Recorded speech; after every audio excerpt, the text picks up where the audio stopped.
Like not having a coffee machine would be a problem, right? Yep, I'd like to keep the coffee machine. I agree. When you look up at the night sky, it can tell you stuff about your future.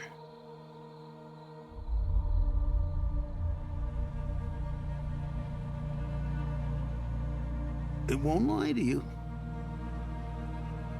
It's pure that way. This is one of those films that you don't want to reveal too much. You just want to tell people, you know what? Just go see it. Don't read anything about it. Yeah. What other just see it movies would you recommend? Well, in the Stephen King world, I definitely think that my experience, and it's a film that I love watching people watch for the first time, is Shawshank Redemption, for that exact reason. That if you don't know anything about it, and you just sit down and watch this film, and I love, in a way it's similar to this film in the sense that it has that kind of mystery that you're kind of unraveling as the story goes on, and then as those revelations come, they're so magical. So that's one for me that I think. I agree. I do. I love that film. Although it made me think of, did you ever see that film Being There?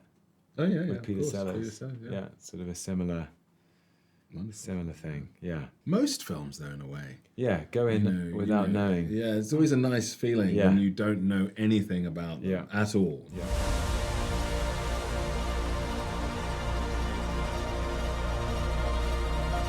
The world, Chuck. Everything you've ever loved. Everything you see. Every year that you live, that world will get bigger and brighter. I promise I won't spoil anything, but the message of the film is like we all contain multitudes. Did this multitude message change somehow how you worked with the crew on this film? It was really interesting working with the crew on this because Mike Flanagan has a whole ensemble of both actors and crew members who he's worked with many, many, many times. There are some actors like Annalise Basso and Karen Gillan who were in his first film, Oculus, which was also, filmed in Alabama where we made this. And there were some members of the crew that I'd worked with on other films a long time ago. So the assistant directors, for example, Richard Graves, the first AD, and Christina Peterson, the second AD. Richard was the first on Loki for Disney Plus, and Christina Peterson also worked on that. But she'd also been part of my screen test 10 years ago. And the sense of we were all gathering together with all these personal histories, Mike and his crew, and these actors, and people with different connections. And there was a sense of all of our multitudes coming together to do this thing, which was really beautiful and really, really lovely, because every film is unique and it's a snapshot of that moment in time, like a piece of music played by an orchestra that's only assembled in that moment. So it was a beautiful thing.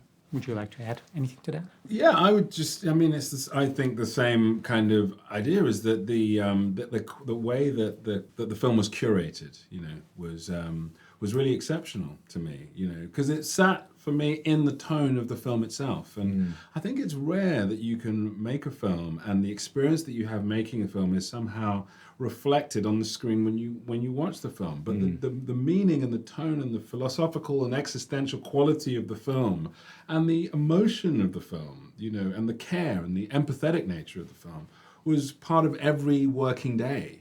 I've very rarely made a film where I felt excited and exhilarated, going into work.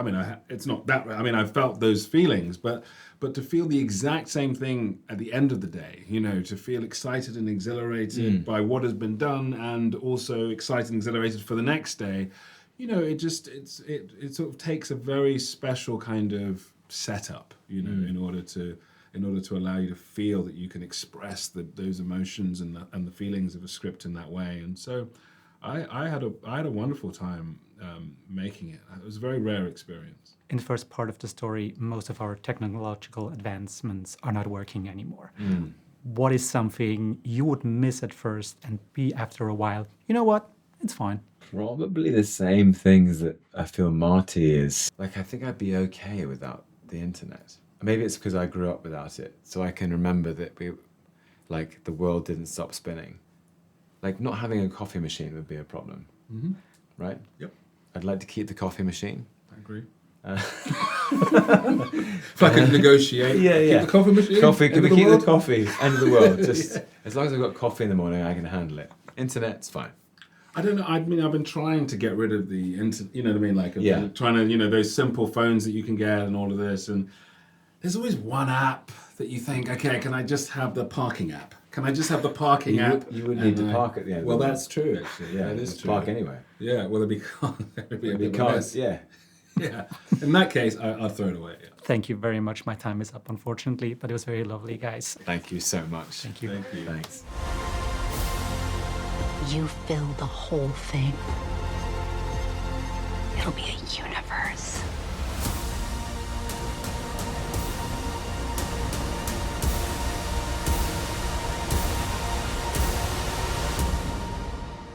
Isn't that wonderful?